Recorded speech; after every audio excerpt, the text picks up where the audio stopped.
Can someone do a PhD out directly after bachelor's in Hong Kong?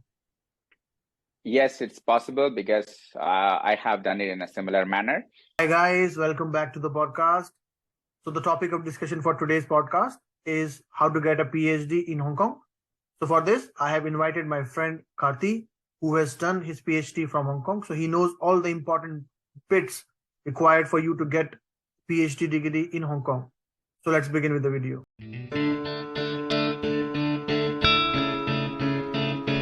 So welcome Karthi to the podcast and thanks for giving us your time, man. Thank you, Deepak, for inviting me to your podcast, and I hope this time is useful for everyone. Yeah. Thanks, man. So Karthi, I would like to begin with the one very important question, which is like, how can someone find a PhD in Hong Kong? Yeah, it's a very good question. I think that's why I'm here today to talk about how to get PhD in Hong Kong. Before I talk about how to get it, I think I have to explain my situation. How did I end up in Hong Kong? How I got a PhD there. So I went to Hong Kong during my high school only. So I completed my high school in the local system there. And so hence you might think it's easy. Okay, this guy went to that school in Hong Kong, so it's easy. But that's not how it worked. So I had to do the local school system there. Once I did my local school system, I applied through the program for internationals. That's how I applied. And to be honest, it's in a way less competitive because there are a lot of locals. So when you apply as an international student, it's easy to get it. So in a way, I mean, not that easy. When I mean comparatively to local system, it's slightly easier. So I applied to the local non-local system. It's called non-local or non-GPAS. It's a system. If people need to look it up, they can look it up. Non-GPAS is the term. And through that only I applied, and so that's how I got it. And but we can talk more in detail if you want to know. So basically, like, do you have specific websites, for example, where people advertise their positions? Okay, this thing is available for international students or something like that. In a way, yes, because I think well, nowadays I'm looking for my friends and all to look for PhD offers. So I do see that people in their own website, I mean the professors in their own websites saying we're looking for suitable candidates for PhD, research assistant, etc. So they are doing that. And in terms of universities, I think how you can find in Hong Kong, I think there are only 9 universities in Hong Kong.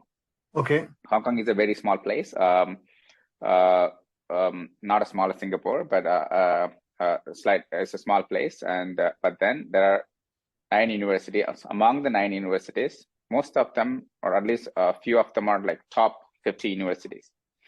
Okay. You see, the University of Hong Kong, where I graduated from, it's in top 21 in the world. And there is another university called Hong Kong University of Science and Technology. That's more famous among Indians somehow.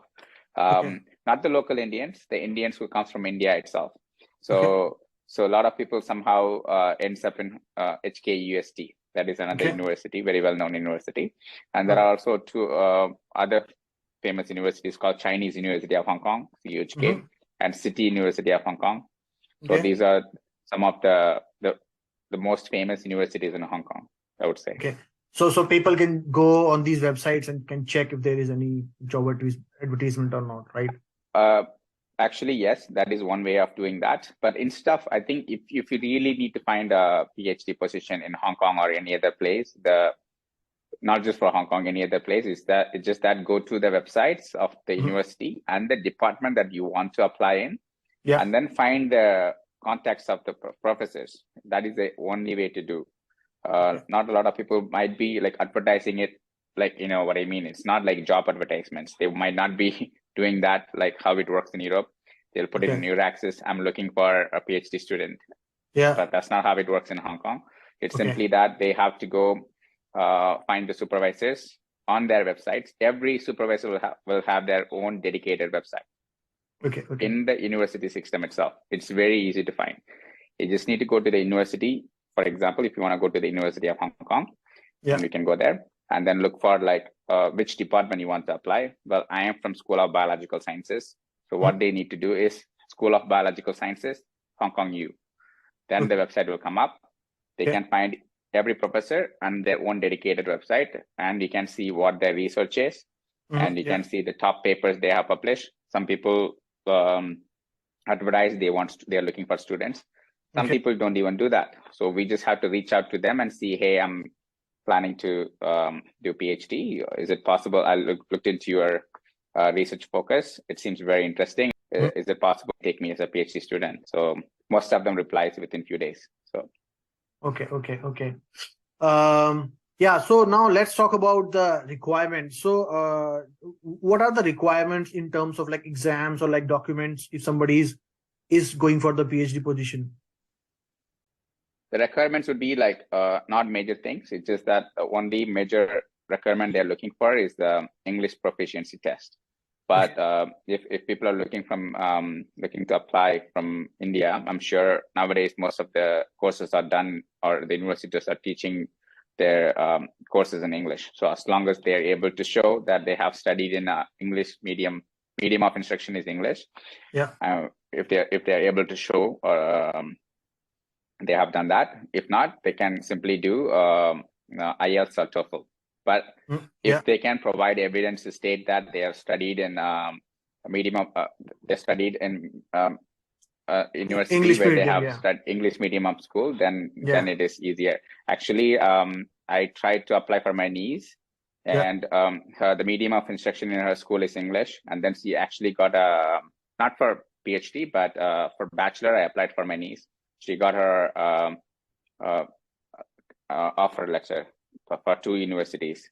So she hasn't done any IELTS or TOEFL. So and do you think like there is a specific time for people like when they start their PhDs in Hong Kong, or is it like throughout the year people can join anytime? Is there something like yes, as far as I know, I think there are 2 periods. One is January intake, another one is September intake. There are 2 different intakes as far as I know. There could be more, but I think these are the most known starting period. But I think but the most common one is September intake, because everyone finished their courses, bachelor courses, by June, July, and then they take 3 months break, and then the next curriculum starts in September. So it's usually September intake. Okay. Yeah, good. Let's say somebody got the PhD position, and now I'm interested to know that what will be the course structure like, what a person will have to go through throughout the PhD in terms of like coursework, or in terms of like lab work, or like how he will reach, or he or she will reach the final position. So first of all, the course structure as well as the overall curriculum is 4 years here. And in that 4 year, usually the first 1 year, they expect you to take the coursework as well as your lab work. Depends on what kind of research area you're in. For me, I was in science. I had to go to my lab. At the same time, I had to go some classes. Not many classes, very less. That is in the first year you have to do. And then usually within the first year, you have to give a probation seminar as well. Means to say you passed your probation, so you can continue with your PhD. That usually happens within the first year as well. You have to give a probation seminar. So where you present your data, whether you have data or not, you have to do a presentation to say that, hey, I am doing what I can do. So far, it's been going okay, or etc. So that's how it works. That is another thing. And on top of that, for example, for me, since I was from science, I had to teach undergrad students lab work. So that I had to do, I think 100 hours per semester, or for a year. I kind of forgot. 100 hours per semester or a year, which means basically when the bachelor students will have their courses, that professors will ask you to teach them some lab courses, basically. So that happens. Kind of like tutorials. Like, yes, actually, it's either lab work or tutorials. For example, if you are from education, there is no lab work. So they make Okay. you do the tutorial for the students. For example, Okay. your supervisor or someone will be in charge of teaching for some education course. Then they Okay. will have extra tutorials run by the PhD student. PhD student, yeah. PhD student. So they will have to teach them. So Okay. usually that is around 50 hours or 100 hours a semester. Okay. Okay. Thank you. Good points. I think my next question to you is, which is like usually people have been asking me these days, is about can someone do a PhD out directly after bachelor's in Hong Kong? Yes, it's possible because I have done it in a similar manner.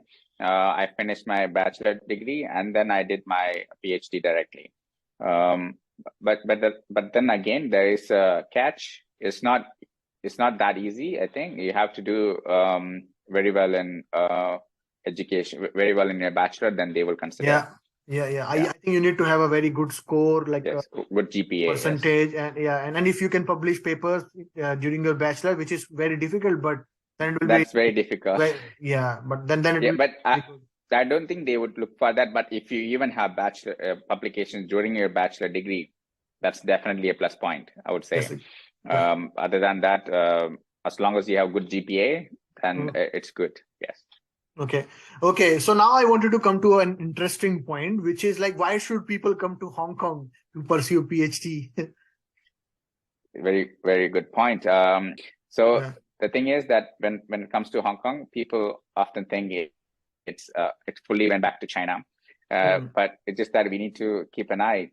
Even the Chinese universities are nowadays doing way, way better. They are one of the top now. I remember 8 years ago. 8 years ago in Asia, actually, the university that I was from, the University of Hong Kong, used to be the number one in the Asia. Now it went to number 4, if I'm right, because Singapore universities and Chinese universities have surpassed in terms of ranking in QS international ranking. And so Hong Kong kind of down. But when we think about it, China, neighboring other Asian countries are doing very, very well in terms of education. So Hong Kong is also on par with them. So I would say it's a very good opportunity for you to go to a country where you have different, you will experience different culture, because in terms of if you come from India and then you suddenly go to a country that is or a city that is infused with both Western as well as Chinese culture, it's something very very amazing to see. A lot of people talk about Dubai. I would say Hong Kong is like Dubai. It's very, very compact. It's a very, very happening lifestyle. So if you're into, other than your education, if you care about your lifestyle, your living standard, then Hong Kong is the place to be. Because when I talk about why you should come to Hong Kong for PhD, I want to talk about the remuneration as well. So for the 4 years, you'll be funded without any worry. You don't have to apply for your own funding. If you get through the university, you have the funding, which is very good, which you don't have to pay the tax. And with that, that is more than the average salary of Hong Kong. So I know right now it's about like 18,000 to 20,000 Hong Kong dollars. That's like 2 lakh Indian rupees right now for a PhD. But there are other options as well for Hong Kong PhDs. There is a HKPF. It's a fellowship for like, for example, when you enter the PhD scheme, you have a normal scholarship called PGS, which is about 18,000 to 20,000 Hong Kong dollars. But if you apply, if you have one more thing, it's called Hong Kong PhD fellowship. If you apply for that, you don't even have to pay tuition fee. And you get 25,000 per month, and you will be given every year conference to any country that you want to go to. And but if you get into normal PhD system, you still have 2 conferences you can attend in the 4-year curriculum. So these are all funded. And not just HKPF, there's also one more. Some universities have special funding as well. For example, the university I'm from, there is a presidential PhD program where you get paid really a lot. I think it's 50,000 if I'm right. but I'm very confident about PGS and HKPF. The presidential one, it depends on some universities only. So if you enter Hong Kong, you have PGS guaranteed. But if you want to get HKPF, you have to apply for it. And I know I have friends who have come from India, apply for HKPF, and they have gotten it. And I have two to three friends. I know three of them personally, who are 4 people personally who did HKPF, which is the salary is very good for Hong Kong standard. Okay. Yeah, I mean, those are very good points. The next thing that I wanted to ask you was like, what would you recommend to people, those who are trying to find PhD in Hong Kong, or maybe in general, if you can talk about it from a general perspective and also from the perspective of Hong Kong? As I said, again, if you really want to do PhD, you need to know why do you want to do PhD. That is the first thing that you should ask yourself. A lot of people nowadays just finish bachelor and then they want to go like, okay, I want to go and continue studying. Before, PhD was a different aspect. People often finish bachelor and then they work and then see, maybe work is not my thing. Maybe I want to do research and I want to contribute in that aspect. I think nowadays people catch up on very quickly. So as long as they know that what they want, they can go for a PhD. That is the ultimate aim for anyone to go for their passion, go for what they want to do. And as I said, another things that I would suggest for them to do is look up the professors that you want to go into. First of all, you want to see what research area that I want to focus on. And then you need to look into the professors before you even contact them. For example, you can't just apply to someone and then get stuck with them. You need to analyze. So when you want to do PhD, your whole life is going to be doing research, which means before you start doing the research, do research on the professors and the universities that you want to go.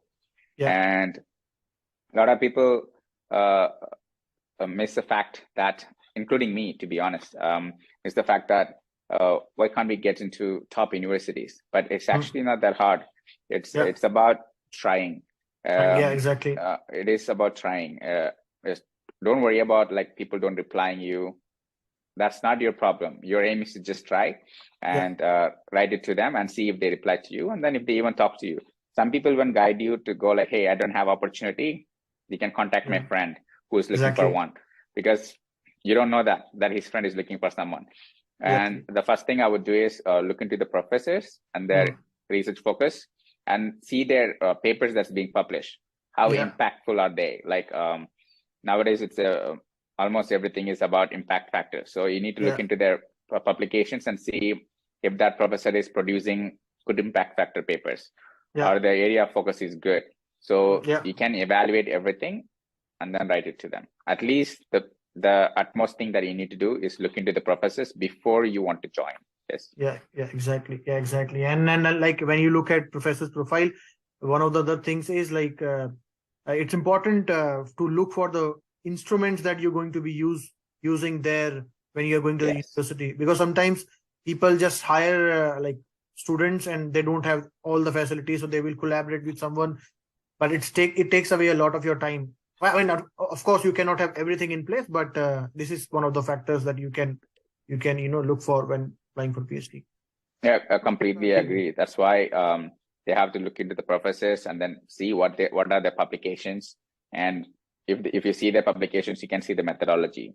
They have to list out the equipments that they are using, and you can see, okay, this university has this kind of facilities and all. So you can see that. But I can say in Hong Kong, I think most of the universities has top high-end technologies. I can assure that, because most of the facilities are centralized for each university. The Hong Kong universities are quite big. For example, currently I'm in different university. I know how it is different from my university as well. So the university is very big, and each department will have their own facilities centralized, as well as the supervisors can have their own equipments as well. So the supervisors will have their own lab and they will have their own equipments, as well as there are centralized equipments. So for Hong Kong universities, I'm sure in all aspects they have, I believe, I could be wrong, but I strongly believe they have some necessary equipments, facilities, etc. Okay. Some good points there. I would also want to know from you, like, how's the language barrier there? Like, do you face problems with language there, or like, is it okay if you speak in English? I think it's completely okay to speak in English. It's a fully international city, Okay. and it's completely international.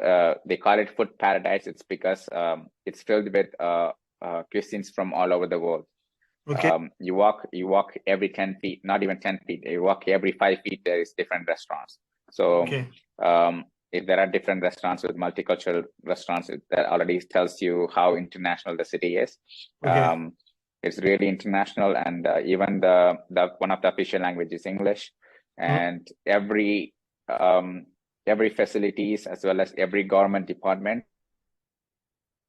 there are two different languages that's being used. One is Cantonese, the local language of Hong Kong, not Mandarin, it's Cantonese, and English. So you won't face nowadays. I don't think you face much problem in Hong Kong, and almost all the local people speak in English. And of course, maybe the older generation might not be able to communicate well, but nowadays almost all of them can speak in English. Yeah. That's good. Like, that makes your life easier. That makes your life way easier. Yeah. Also, okay. So let's talk about your personal and professional experience. How was your personal and professional experience when you worked in Hong Kong as a PhD student?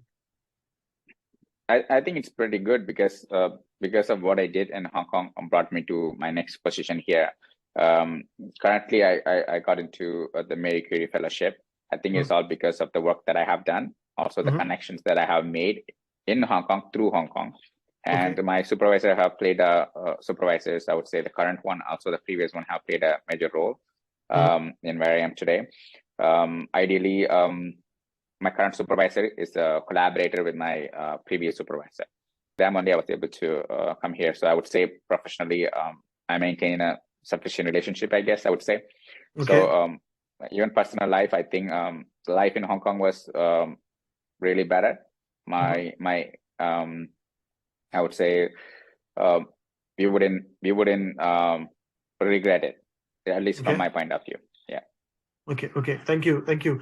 So I just have one more and question for you, which is about the job prospects, because usually when you are doing something, you actually look for the after things before you apply for things. ROI, return of interest. Yeah, ROI basically. So what are the job aspects after Hong Kong, and how easy it is for you to find a job there? I think it's quite easy to find the job in Hong Kong. One more thing about Hong Kong is that if you stay there for 7 years, you get permanent residency as well. So what normally people do is they come for bachelor or PhD, and then or even masters. They come so they study 4 years, and then after they finish their education, they give 1 year of extra visa for you to find a job. That means 5 years of visa is guaranteed for sure. And if you're able to find a job in that 1 year, you will get your work visa, and then you'll have to stay there for total 3 more years, including that 1 year. So total after 7 years, you become permanent resident. So which means you can travel without any problem. It's the administrative procedures are very, very easy and straightforward. And in terms of job prospect, I think it's very good because I have a lot of friends who just came to Hong Kong just for studies and then stayed back in Hong Kong. Also, Hong Kong and China itself is China. The economic growth of China is humongous now, and they have done so much better in life. They're developing a area called Greater Bay Area, where they are incorporating Guangdong region and Hong Kong and comprising into a more of a Silicon Valley kind of area, I think. So as far as I'm hearing, in terms of research, I think that area is going to be really good in the future. So also not just that, the Hong Kong government has initiated a lot of there's a place called Science Park, and in Hong Kong, established by Hong Kong government to empower and encourage young people to do research and also open startups. So in terms of job prospects, there are I think the opportunities are quite a lot in Hong Kong. Quite easy to find a job easily. Okay. So that was my last question, Karthi. Thank you very much for giving us your time, and it was really lovely to interact with you. I hope the session will be useful to people who are trying to apply to Hong Kong. Good luck. Okay, thank you, man. Thank you so much, guys, for watching the entire episode. Now, if you have any questions or if you want me to make a podcast or invite someone for any particular question, you can leave your questions in the comment sections. And also, please like, share, and subscribe to my channel so that you can get all the information. And also, please don't forget to press the bell icon.